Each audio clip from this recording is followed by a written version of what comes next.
আসসালামু আলাইকুম। সবাই কেমন আছেন? আশা করি ভালো আছেন। আমিও ভালো আছি।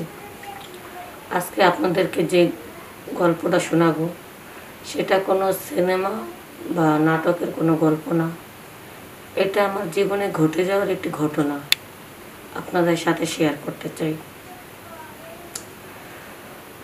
আমার স্বামী আর আমি একই গার্মেন্টসে চাকরি করতাম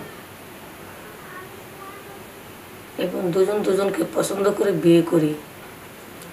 কিন্তু গার্মেন্টসে যখন চাকরি করতো তখন আমি জানতাম না তার চরিত্রটা কীরকম, সে মানুষ হিসেবে কতটা খারাপ।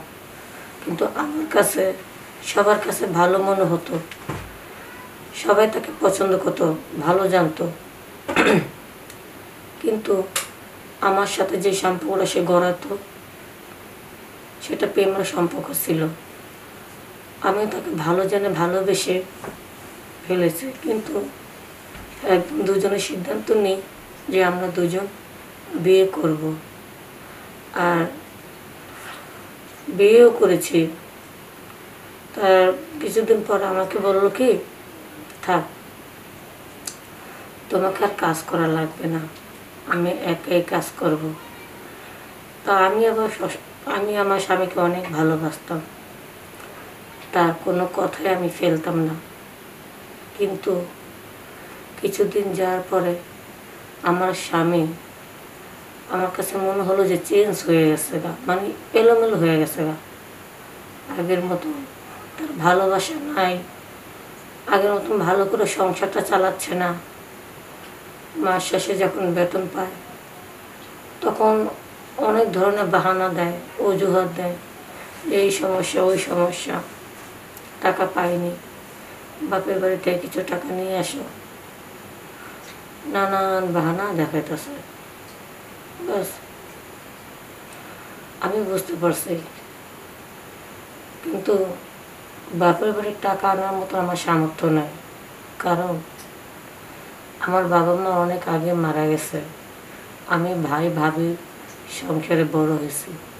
ভাই ভাবি সংসার আলাদা হয়ে গেছে, তাদের দুটো ছেলে মেয়ে। তারা কি আমাকে টাকা পয়সা দেবে, আমার স্বামীর চাহিদা মেটাবে? কখনোই না। আমার স্বামীকে আমি বুঝালাম, বাপের বাড়ির টাকা কে দেবে আমাকে, আমাকে বাবা মা আছে নাকি? তারপর আমার স্বামী আমাকে বলে যে তুই যখন তোর বাপের বাড়ি থেকে টাকা আনতে পারবি না, তাহলে আমি এই সংসারে এত কিছু করব কেন? আমার কি দরকার, আমার কি লাভ? তখন আমি বললাম, সংসার তোমার আর আমার, এখানে লাভ লসের প্রশ্ন আসে কেন? এক কথায় দুই কথায় তার সাথে আমার একটা ঝগড়া লেগে গেল। বাস, আমার স্বামী চুপ করে রইল, আমিও চুপ করে রইলাম। তারপর থেকে এইভাবে ঠুকিঠাকি প্রতিদিন লেগেই থাকে, সংসারের অভাব অনটন লেগে থাকে। আমার কাছে আমার আমার স্বামী মাঝে মধ্যে অনেক রাত করে মানে বাড়িতে ফিরে, এদিক সেদিক যায়। আর এদিক সেদিক যদি একটু যাওয়া আসা করে ঘোরাফেরা করে, তখন তো বুঝেন গার্মেন্টসের চাকরি কিন্তু আর থাকে না এত গ্যাপ পড়লে। তারপর বন্ধু বান্ধবদের সাথে মেলামেশা করে, সম্পর্ক করে, গার্মেন্টসের চাকরিও চলে গেল। আমার বন্ধু আমার একটা চাকরি ঠিক করে দেবে। বাস, আমি আর কোনো কিছু বলি না, ওনাকে ওনার মতো করে চলতে দিই, কারণ উনি যা ভালো মনে করে তাই করে, কোনো সমস্যা নেই। বাস, তারপরে এইভাবে কিছুদিন চলতে লাগলো। আমার স্বামীর আচার আচরণ অনেকটাই চেঞ্জ হয়ে গেল। মাঝে মধ্যে আমাকে খুব মারধর করে। সংসারে যখন অভাব থাকে, বাজার থাকে না, তাকে খেতে দিতে পারি না। আমি যখন বলি কি খেতে দেব, তার চেয়ে আমি কাজ করব, আমাকে বলে, ও পর পুরুষের মুখ দেখতে তোর ভালো লাগে, আমি ঘরের ভিতরে রেখেছি সেটা ভালো লাগে না, গার্মেন্টসের চাকরি করতে ভালো লাগে না, বেটাগুলোকে ঢলাঢলি করতে ভালো লাগে। তখন আমি বললাম, আরে তুমি এইসব কী বলতেছো? আমি কিসের বেটাকের সাথে ঢলাঢলি করতে যাব? তুমি তো ঠিক মতো সংসার চালাতে পারছো না, তাই তো আমি এই সিদ্ধান্ত নিতে চাচ্ছি যে আমিও যাই, যে গার্মেন্টসে যে আমিও চাকরি করব। পরে তাকে বোঝাতে পারলাম না। অমনি আমাকে বলে, আমার বন্ধু একটা ভালো চাকরি ঠিক করছে, আমার বন্ধুরে ভালো করে বুঝা বল যে হ্যাঁ ঠিক মতো কাজ করব, ঠিক আছে, তুই আমার সাথে চল, আমার বন্ধুর কাছে তোকে নিয়ে যাব। তখন আমি বললাম আচ্ছা ঠিক আছে, তাহলে চলো, তোমার বন্ধুর কাছে আমাকে নিয়ে চলো। পরে ওর বন্ধুর বাড়ি আবার 5 তলা উপরে থাকে। পরে মানে ওই 5 তলাতে আমাকে নিয়ে যায়, নিয়ে যাওয়ার পরে এখন আমাকে মানে বলতেছে যে ভাবি মানে আমার সাথে একটু কথা বলবে। তা আমার স্বামী এক রুমে, আমাকে তার বন্ধু রুমে ডেকে নিয়ে গেছে। তো আমি ভাবছিলাম যে আমার স্বামী তো একটু তিরিং বিরিং করে, ঠিক মতো কাজকাম করতে চায় না, যদি কোনো কাজ কাম যদি তার দিই, যদি আবার তিরিং বিরিং করবে কি করবে না, এইসব বিষয় আর কি আলাপ আলোচনা করব, আমি আর কি এটা মনে করছিলাম। পরে ওখানে যাওয়ার পরে এখন বলতেছে যে ভাবি আপনি তো খুব সুন্দর, আর আপনার জামাই মানে আপনার আন্দাজে আপনার জামাই হয় না কেন? আপনার ইচ্ছা করলে আরও সুন্দর স্মার্ট হ্যান্ডসাম বড় লোকের ছেলের কাছে বিয়ে বসতে পারতেন। আর এত গরিব ছেলে, তারপর কর্মা ঠিক মতো কাজকাম করে না। আমি তো আমার বন্ধুকে চিনি, এখন বড় একটা চাকরি আমার কাছে আছে, আপনি তো বুঝেন আসলে এই দুনিয়াতে ঘুষ ছাড়া কোনো কিছু হয় না। ওই চাকরিটা আমি যাদেরকে দিয়েছি তারা 2 লাখ 3 লাখ 5 লাখ এরকম করে টাকা দিচ্ছে।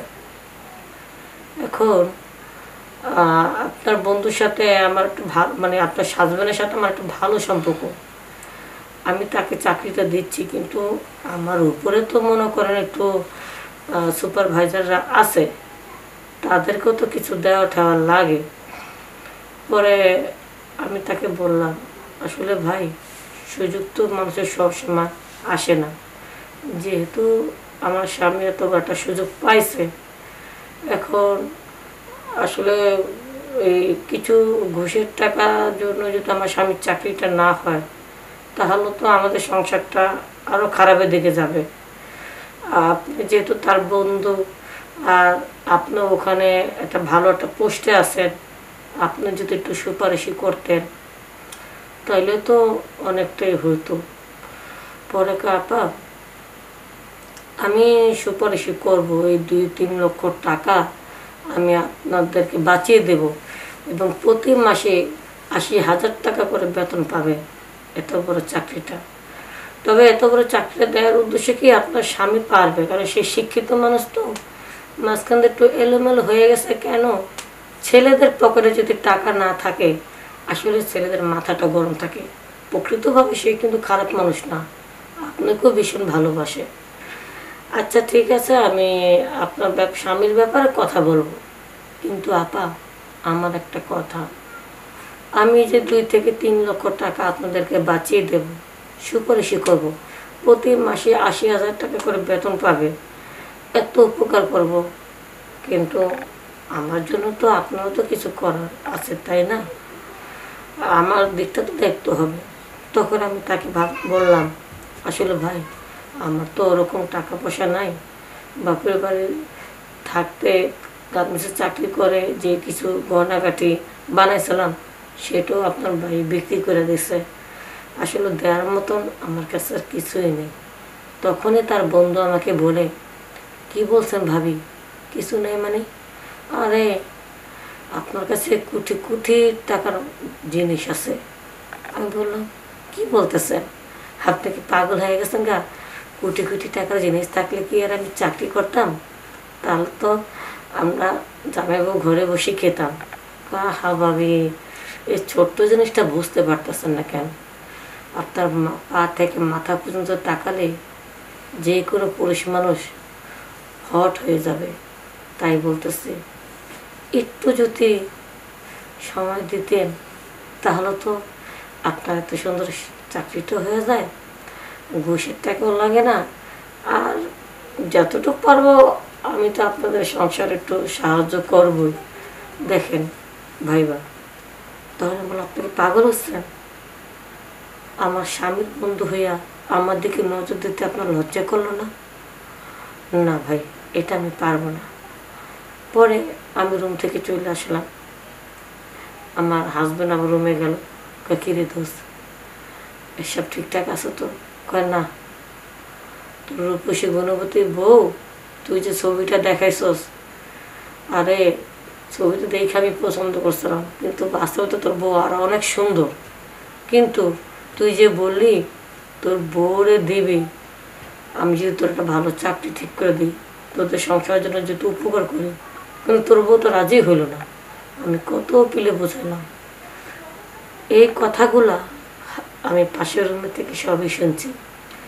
তারপর আমার স্বামী আমার কাছে আসলো, আয়সা বলতেছে, তুমি আমার বন্ধুর কথা কেন শোনো নাই? তখন আমি বলছি, তোমার বন্ধুর কথা যদি শোনার মতন হতো তাহলে আমি ঠিকই শুনতাম।